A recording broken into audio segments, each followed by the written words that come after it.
everyone, and welcome back to Bonding with the Feminine. I'm Cece, and in this video we are going to be addressing the 4 main stages of labor.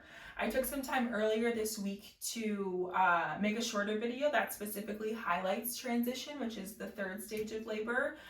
But for those of you moms who are preparing your first time mom, you don't know what to expect, you want all of the amazing information and knowledge all at once, or you're just kind of learning about labor in general, this is an amazing video to get all of that in one sitting. So naturally we will start with early labor, the very first stage of labor. I do have my notes next to me, so if I look down or move a little bit, I'm just kind of checking, making sure I'm staying on track and sharing everything with you that I think is really important that you know. So early labor, physically what's happening is the cervix is now softening. It's not softening completely. It's been softening at this point, but it's starting to open and it's shedding. So things like, we're feeling pressure and we're having increased discharge more than what we had throughout pregnancy, or we lose our mucus plug. Some women kind of hit early labor and they have this rush of vaginal discharge that you're like, oh crap, my water broke. That kind of happens a lot, but you'll know if your water breaks, trust me. But the rush of discharge more than you ever felt during pregnancy, that is or can be a sign of early labor. Other physical markers that come with early labor would be contractions. Some women can start having contractions up to a week or maybe sometimes 2 weeks before they actually go into labor. It's important to know that when it comes to early labor, you know if it's the real deal if your contractions are consistent. Some markers for contractions, this is just a good baseline, it's different for every woman, but if you begin having contractions, they last about 30 to 45 seconds in duration, and they are coming between 10 to 20 minutes apart. That'd be the frequency, and they're forming a pattern. So for example, if you are having contractions, you had a 30-second contraction, and then you had another one 15 minutes later, and then you had another one 10 minutes later, but then all of a sudden you didn't have another one for 30 minutes, and then you went back to 15 minutes, then another one in 30 minutes, that would be considered an inconsistent pattern. If that happens and you're a little bit nervous about it, one thing I love, an amazing tool for early labor, is getting in an Epsom salt bath. So contractions can be triggered for a number of reasons. If you're not actually in labor, if you're dehydrated, if you're exhausted, if your body just needs a break, if you're doing too much, it can trigger these false contractions. So if you get into a bath, an Epsom salt bath specifically, the bath is going to do a really good job of relaxing the body and kind of resetting the body. So you're having these inconsistent contractions, you get into the bath, 2 things are going to happen when you get out of the bath. One of 2 things. You're either going to, notice the contractions completely stop altogether, and then that'll be your marker for, okay, this was false labor, and that's okay. Or the contractions are going to keep coming consistently, like they didn't stop when you were in the bath, or they pick right back up when you get out of the bath, and sometimes they even pick up in, intensity as well. That would be your sign of okay, I took this bath and yes, I am in early labor. Along with the contractions, you are going to feel the increased pressure down in the pelvis area, and also kind of that lower back sensation, maybe a little bit painful, but nothing crazy that's going to take you out of what you're doing or a conversation that you're having, but the sensation is there. So those will be our physical markers for early labor. In terms of the emotional markers for early labor, I would say this is the point in labor where there's some giddy excitement going on, maybe a little bit of nervousness, but excitement nonetheless. Maybe mom is kind of texting friends, family, communicating, hey, I think I'm in labor, I'm excited, I'm nervous, but we're ready, we're excited to meet the baby, things like that. Another thing is mom is able to stay present when she's having a contraction. She can continue to talk, she can continue to giggle, she can continue doing what she's doing and not be interrupted when the contraction comes.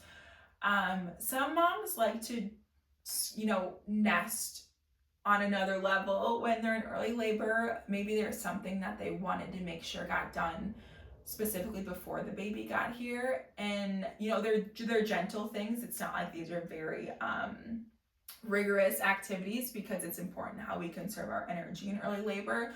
But little things of like, oh, we had this pile of new clothes that we wanted to make sure went through the washer before baby got here, so she starts a load of laundry. Or, oh, I really wanted to make sure like the bassinet or the crib, the sheets were on, and we had all of her, he or she's, blankets folded in the crib. Like, just those little things of just like adding the final touch to something for when baby gets here that you don't have to worry about. Crossing those things off mom's list can actually bring her a sense of peace and a sense of relaxation because she doesn't have to think or worry about it anymore. Another thing too moms will do, which brings a lot of comfort and peace, is like cooking their favorite meal or cooking like one of their favorite baked goods. That is, it's almost like it's a point of meditation for mom in early labor. She's doing something that, brings her this sensation of, feeling safe and feeling peaceful, and, kind of feeds her soul. Those are really amazing things to do during early labor as well. I want to make a very important point in terms of energetically in early labor. The way you spend your time, how you treat your body, what you nourish yourself with, how you take care of yourself during early labor is a direct reflection of what active labor is going to be like for you. So getting in that kind of headspace of I'm focusing on myself, I'm doing what brings me peace, I'm doing what feels good to me, that is so important for kind of setting the standard for the rest of labor. Finally, I want to talk about nutrition during early labor. Early labor is a chance to just prepare and get ready, and in doing that, we need to make sure that we're eating very nourishing foods. We want to have definitely a solid, full meal that is nutrient dense and that is going to help us fuel our body and kind of build energy reserves for our body when we get further on into labor. Healthy foods, healthy snacks, and we want to make sure we're hydrating as much as we can be. So, water with electrolytes or water with sea salt. I personally had a really fun time going on Pinterest and finding some really fun recipes for labor aids is what they're called. A lot of them are just like coconut water, lemon juice, lime juice, some honey and some salt. They're just fun, and it can be fun to make them. It kind of gets you excited. You're in early labor, things are coming. You're just kind of preparing this yummy beverage for yourself that you get to enjoy throughout labor. It's just a nice way to connect and be creative as you're going through early labor as well.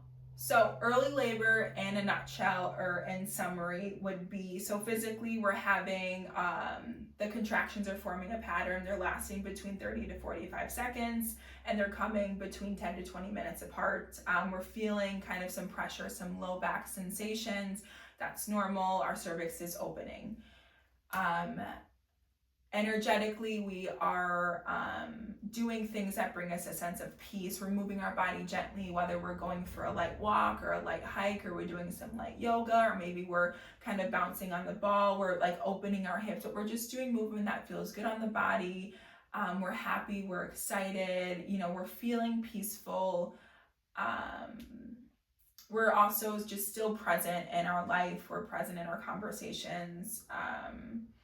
Those are going to be kind of the energetic and the emotional markers for early labor, and then along with nourishment is so important during pregnancy and definitely during labor. So early labor, we're eating those healthy, nutrient-dense meals, and we're having the healthy snacks that are going to fuel our body for labor, and we're also staying hydrated as well. So active labor is going to be our second stage, and this is, the intensity picks up a little bit, and you can feel the energetic shift inside of yourself, and whoever is kind of your support team, your support person on that day will feel the energy shift as well. So physically what's happened is the cervix is opening, it's dilating more rapidly, so the pressure increases, the intensity of the contraction is going to increase. A good number marker for active labor in terms of contractions would be the contraction is now lasting longer, so 45 seconds to a minute would be a normal length of contraction for active labor. And now the contractions are coming more frequently. They're coming about 3 to 5 minutes apart.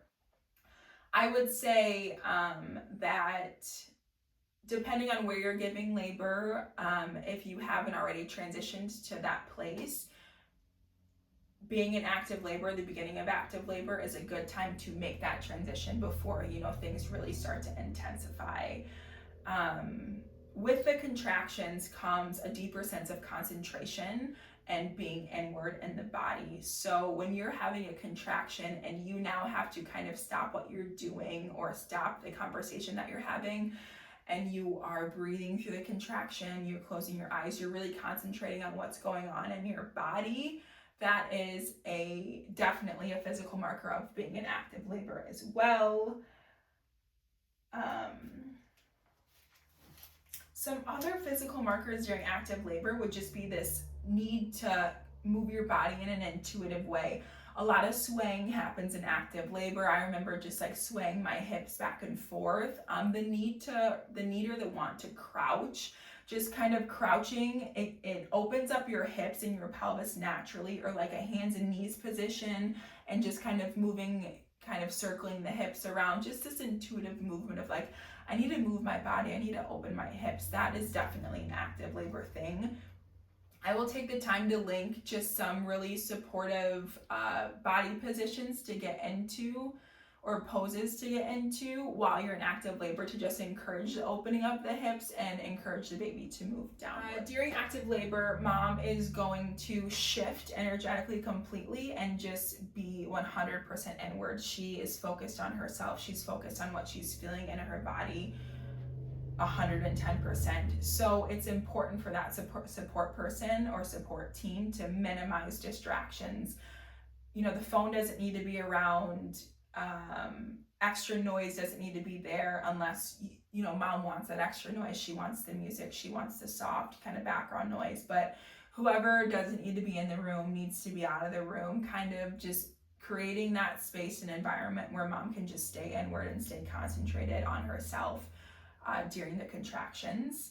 And then resting in between contractions. So this is the point where contractions are lasting longer, they're coming more frequently.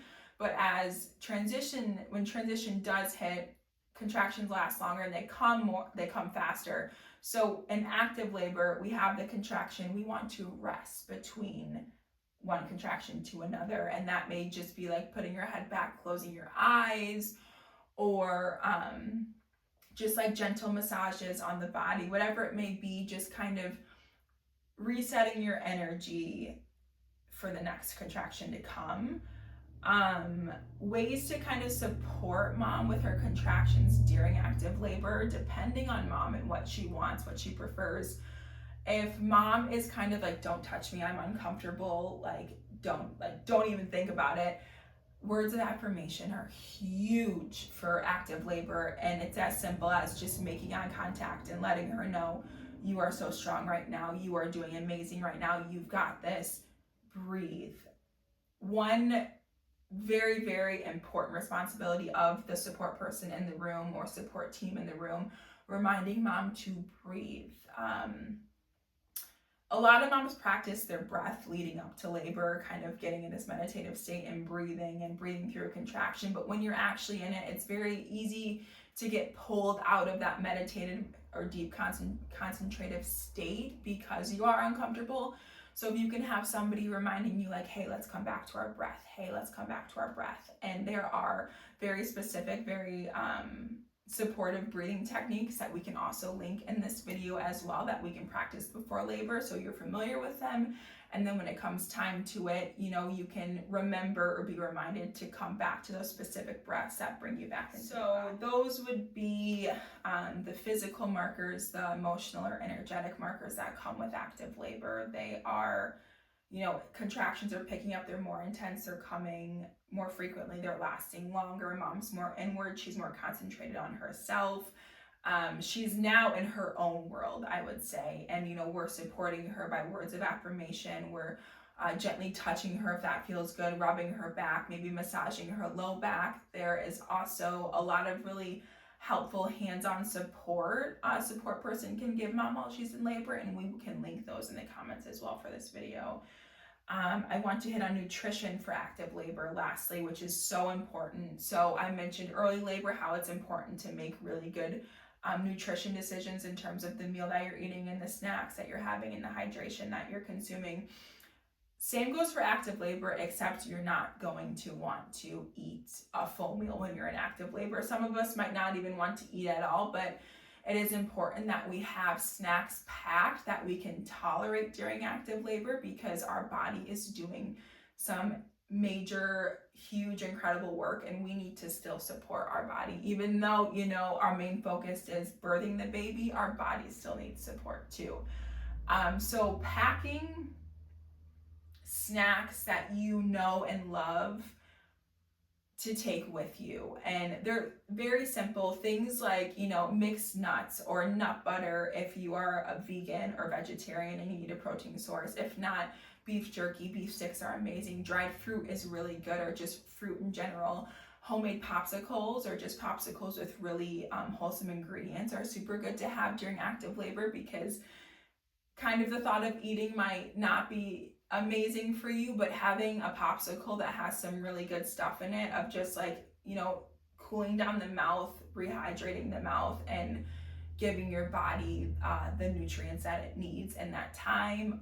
Handful, like I mentioned, handful of nuts, just like these little tiny snacks, so you can just kind of consume quickly, and it re-energizes the body, along with hydration as well. Same thing as early labor, we want to have electrolyte rich drinks, whatever that looks like for you, just making sure that those have wholesome ingredients as well, if you're using a packet or a legitimate drink outside of water as well. So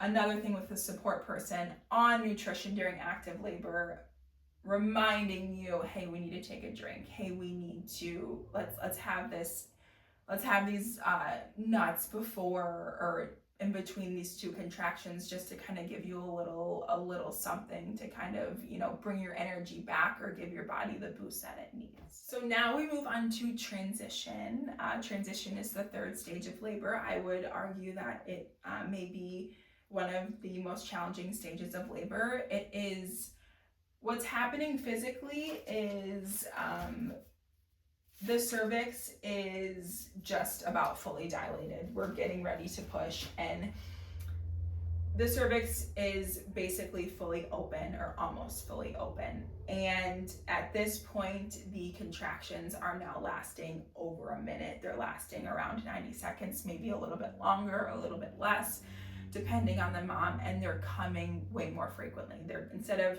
3 to 5 minutes, they're coming like every 2 minutes, and right around there. And things are intense for mom. She has already been doing this very concentrated, very demanding work during active labor, and now transition is asking even more of her, and she is physically and emotionally and energetically fatigued.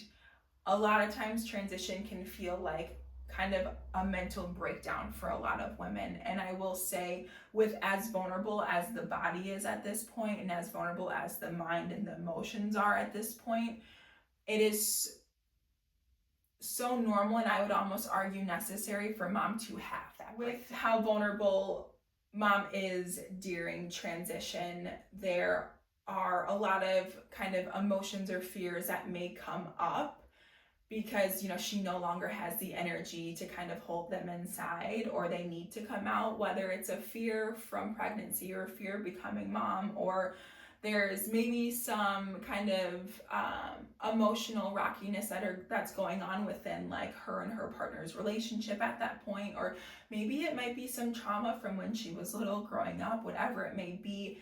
Any kind of really deep suppressed emotions that really matter can come to the surface during transition, and it is a vulnerable time, but I have to emphasize how important it is that those fears and those emotions are expressed.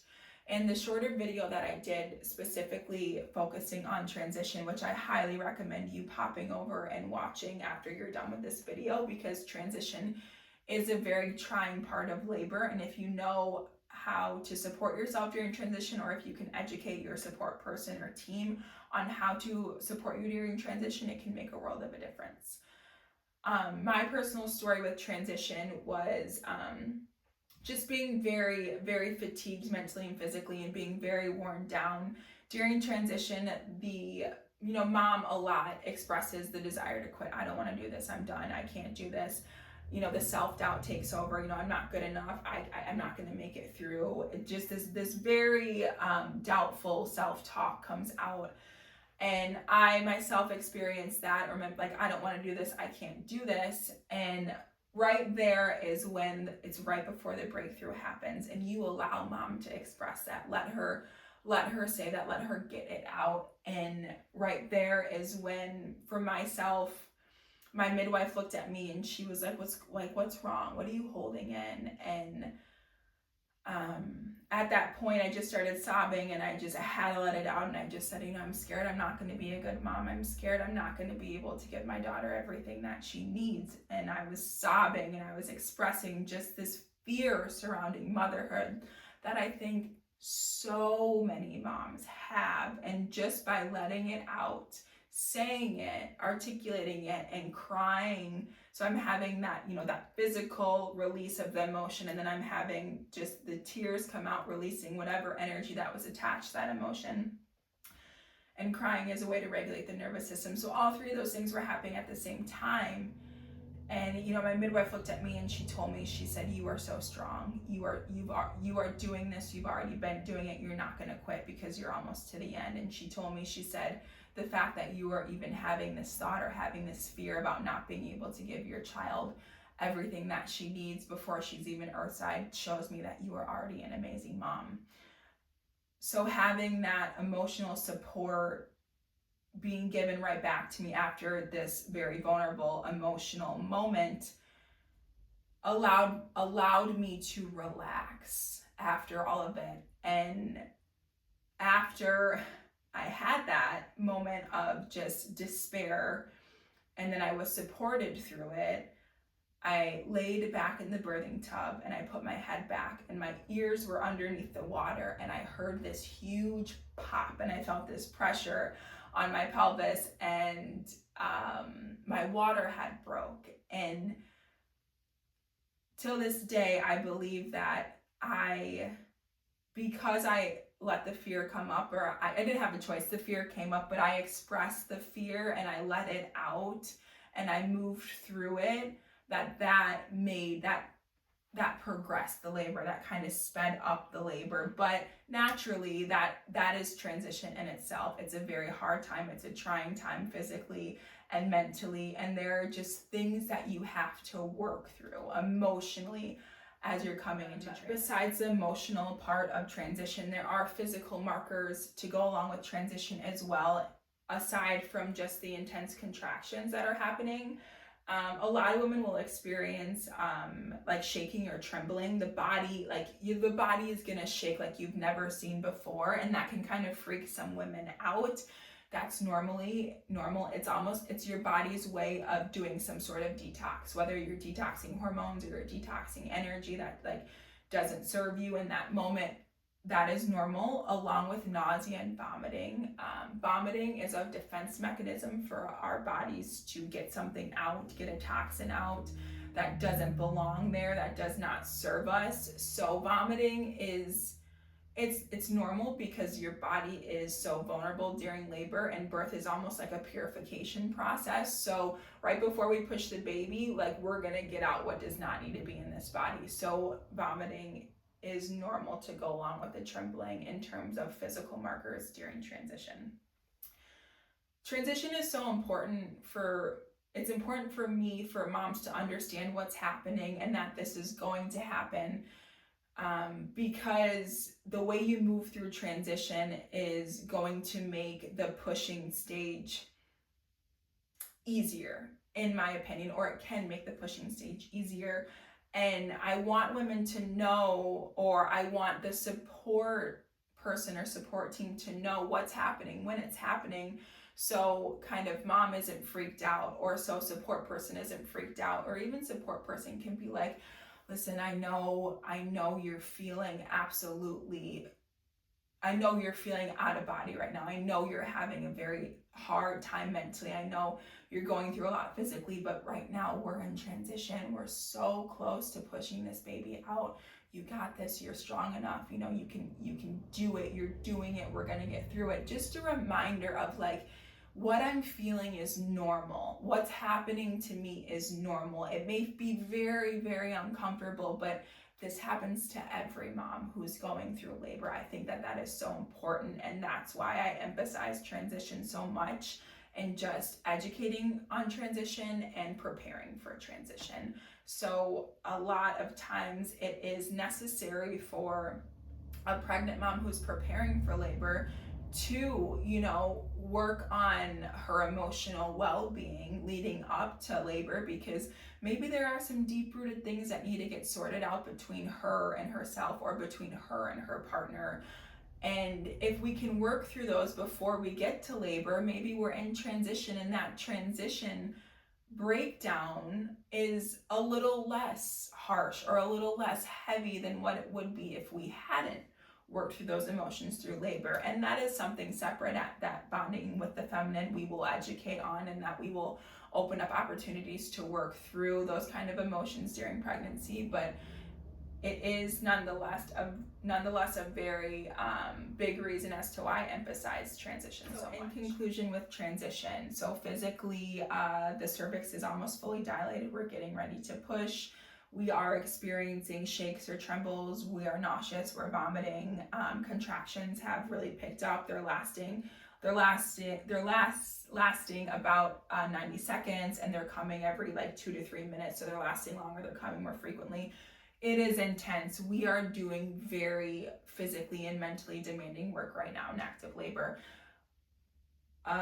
Also, it's important that we stay nourished and hydrated during active labor. So just small sips of something, electrolyte, you know, enhanced popsicles are amazing, and just those small nibbles of fruit if you can, or a couple nuts here and there between contractions, just to make sure we are supporting the body and, you know, just the body's needs nutritionally and on a hydration level as well. And then in terms of the support person, the support team supporting during transition, you know, reminding mom, hey, what you're feeling is normal, what you're going through is normal. I know it's uncomfortable, but every contraction that you're having is getting us closer to bringing this baby here. Or hey, you know, it's time to take some sips of this so we can stay hydrated. Hey, I know it doesn't sound amazing to you right now, or it may not sound very good, but you know, let's have a bite of this fruit, or let's have some nuts, or like, let's have a bite of this beef stick. Just supporting mom in these ways of reminding her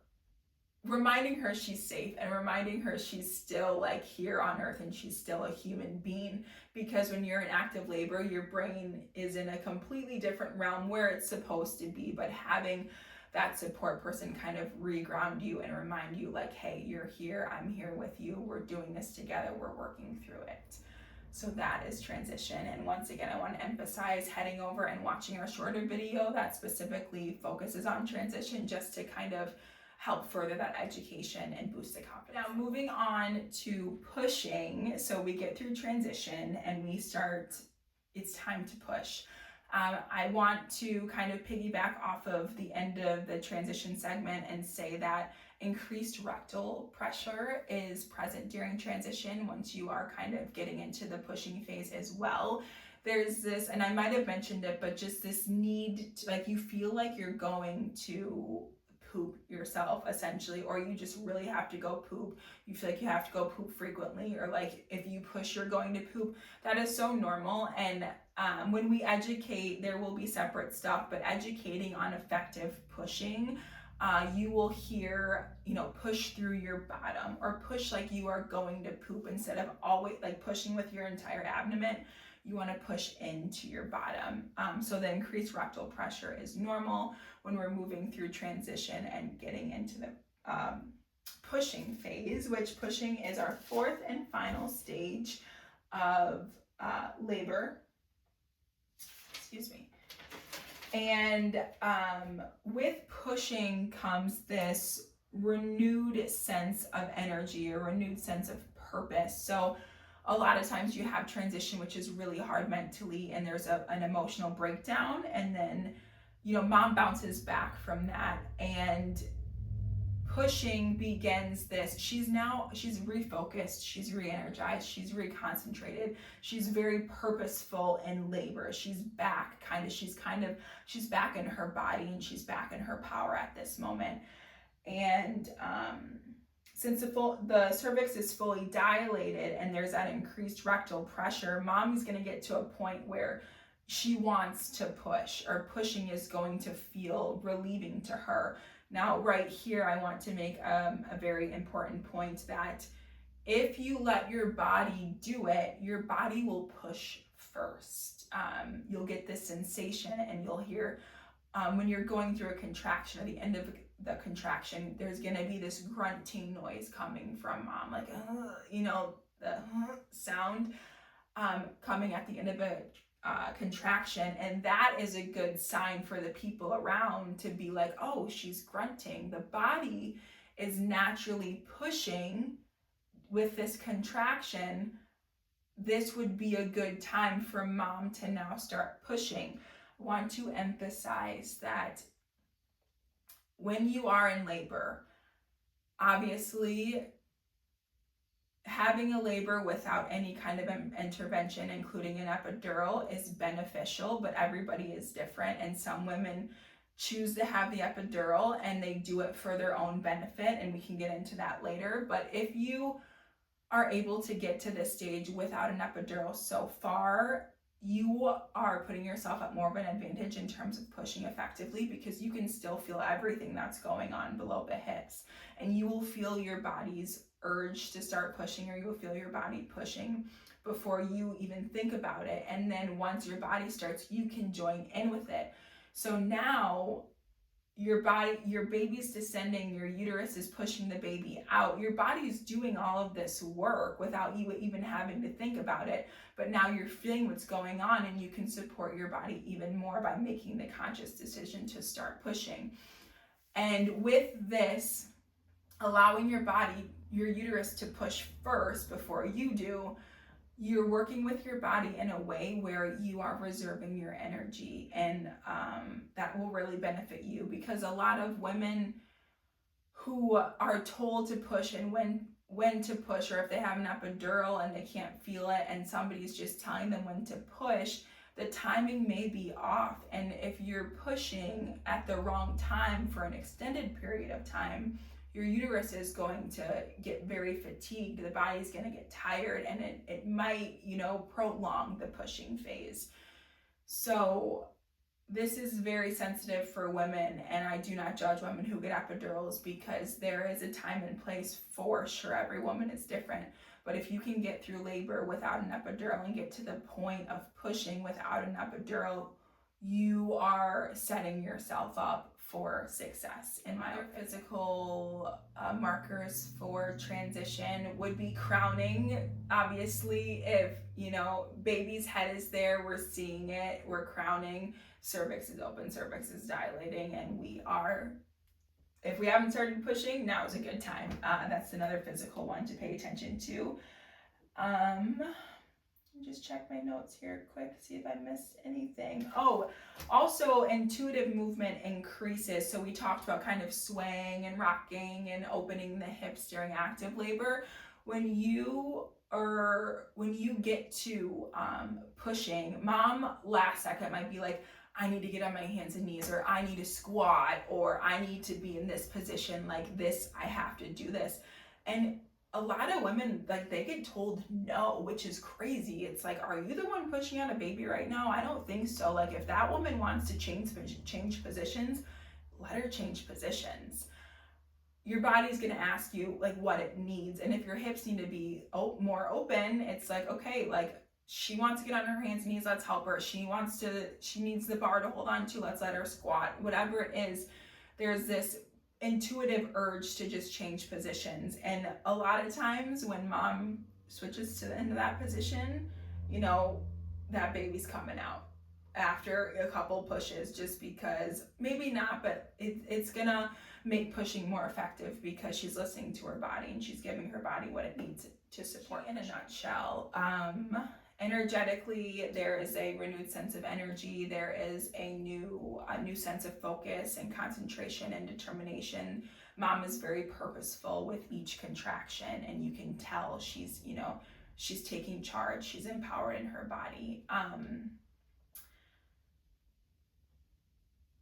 As far as physical signs, the contractions start to sound grunty, which is a sign that the body is starting to push itself, or we're ready to push. There is crowning, so we're going to see the baby's head kind of right there. What can help a mom when she is pushing, especially if she's been pushing for a little bit and there's a little bit of discouragement, if she's crowning, it helps if mom can kind of, hey, sweetie, take your hand and feel right here. Can you feel your baby's head? Your baby's right there. Your baby's so close. You're so close. You got this. You got this. We're almost there. Or one thing that my midwife did for me when I was pushing, she had a mirror. She grabbed a mirror and she held it down and she's like, look, watch this, look. And I could see my baby's head right there, and I was like, holy shit, she's so close. And after I looked at my baby's head in the mirror, I think that I had like 2 or 3 pushes after that, and I pushed her out. It just is like this motivation of like, I can't see what's going on, but I feel my baby's head. My baby is so close. My baby's right there. I got this. Or holy shit, I just saw my baby, my baby's head come down and she's almost out. Like, let me push through a little bit longer. Those 2 mechanisms of touching the head when crowning or having the mirror down there when crowning can really help motivate mom to just give that last and final push. Supporting mom emotionally during transition, obviously words of affirmation at this point, and just being locked in with her, that eye contact, or just really listening to anything that she's saying, or just really observing her and being with her in the moment, ready and willing to do anything that she may ask of while she's pushing. And then just reiterating the benefit of kind of getting through labor without the epidural, so you can feel everything that's still going on below the hips. So that puts you at more of an advantage when it comes to pushing. You're pushing with your body instead of maybe working against your body. When your body wants to push, that's when you need to be pushing. And if you can feel that, you can do that. And if you can't feel it, sometimes we might be working against the body's natural urge to push, which can fatigue our uterus, which can prolong the pushing phase. Okay, so we made it through early labor, we made it through active labor, we hit transition, we dealt with it like a bad bitch, and now we got to pushing, and we pushed our baby out, and baby is here. What happens directly after giving birth is we want skin to skin contact right away, and we want delayed cord clamping. There are some important immediate postpartum practices that I think every single woman or every single birth professional or practitioner should practice, and we'll hit on those in just a second. But after baby comes out, there will be the birth of the placenta, which you're so tired from pushing and they tell you, okay, I need you to push this placenta out, and you're like, shut up, I'm not doing that, but you have to. The birth of the placenta it's gentle compared to the pushing you just had to do. Usually, I would say max 5 pushes in terms of birthing the placenta, and the pushes they're very minimal. They do not require as much energy or work that pushing the baby out did, and it almost just kind of slides right out. And then after that, the real magic happens and postpartum begins, and motherhood either begins or you get a level up if this is your 2nd, 3rd, 4th, 5th, however many babies. So super exciting. You did the work, you got the baby here, and you became a completely new woman through the process. You became a new woman the moment you got pregnant. You became a different woman with each and every stage of pregnancy. You had a complete reckoning. You had a complete breakdown and rebuild during labor.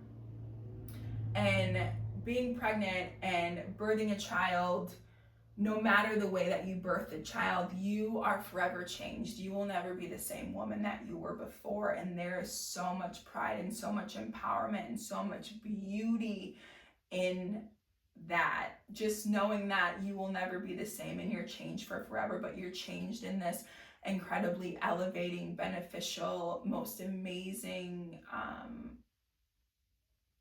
magical way. Then like nothing else can change you like that. And you'll feel it. You will feel it. You know, you'll feel it as you're carrying the baby. You'll feel it as you're birthing the baby, and you'll really feel it once you're holding that baby in your arms. And the beginning of postpartum marks that. And you know, here at Binding with the Feminine, we will and put a lot of emphasis on postpartum, and going through postpartum is really when all of that kind of newness, physically, emotionally, hormonally, energetically, soulfully, kind of sets into play. And we'll have a lot of support for that as well. But you know, congratulations, you did it. You brought your baby here, and it is now like on to the new life that you deserve and you work so hard to have. With all that being said, I do want to kind of just mention some very important immediate postpartum practices that I value and I think are really beneficial for mom and baby, hoping that they become very mainstream and you know, very protected. And I think they are starting to, but you know, I still want to emphasize them. But skin to skin contact immediately. Listen, I don't care if your baby has blood on it or if there's vernix all over the place.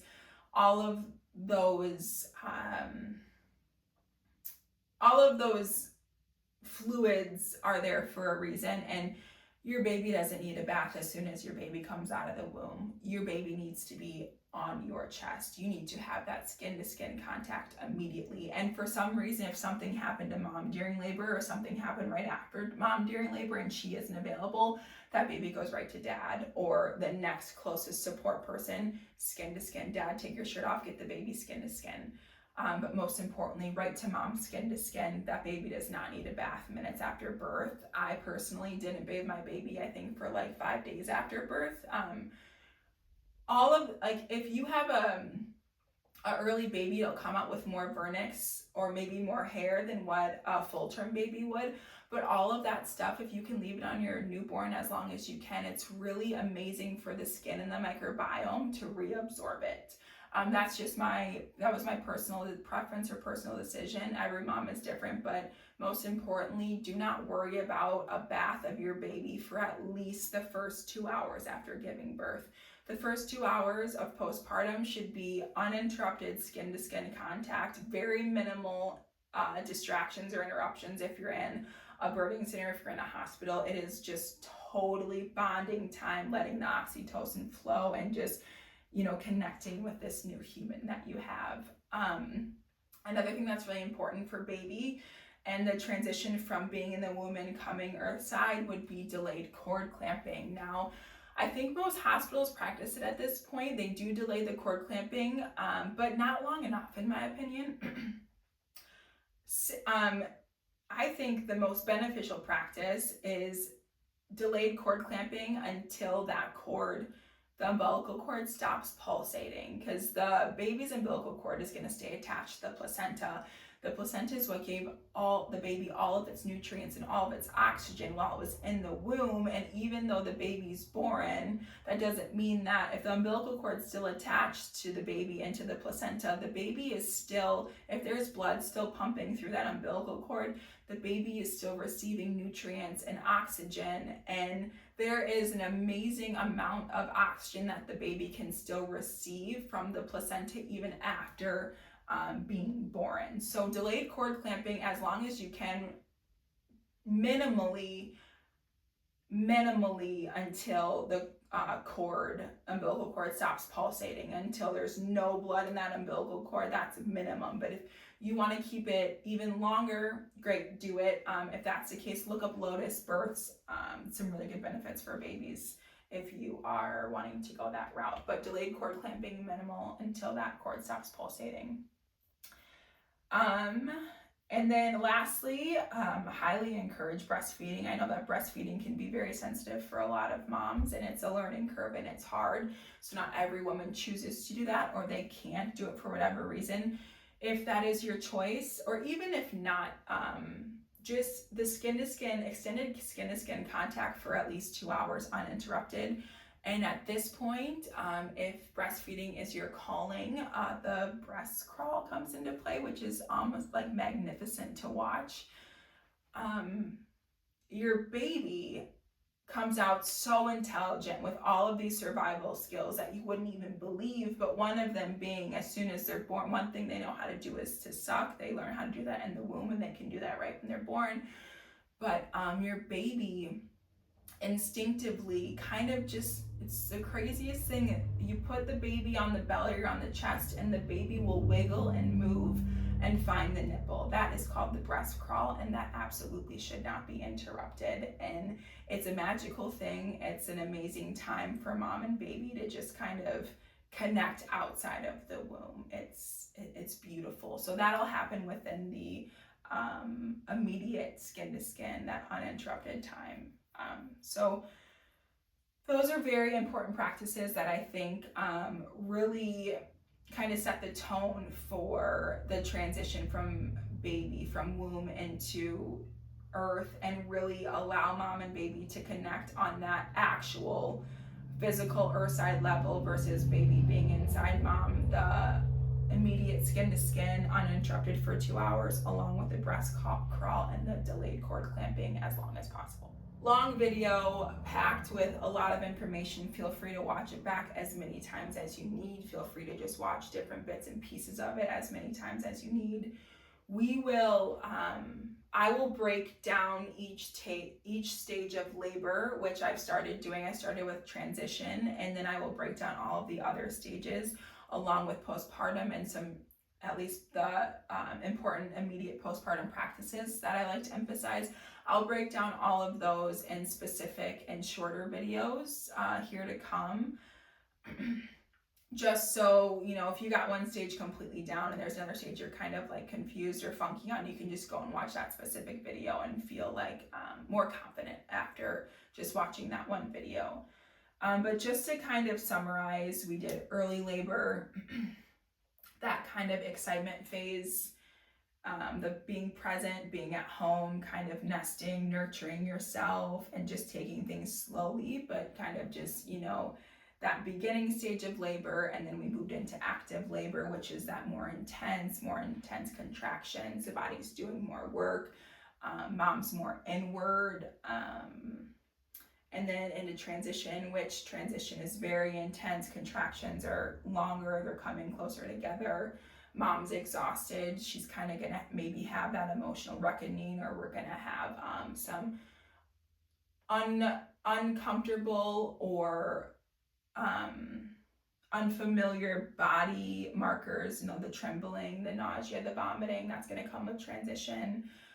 Whatever the release may be physically, emotionally, that's there during transition. And then that transition is going to bring us to the other side of the gates, where we can start pushing, and we're pushing, and we're trying to be effective during pushing, waiting for our body to push, waiting for kind of that grunty contraction stage to come before we start pushing.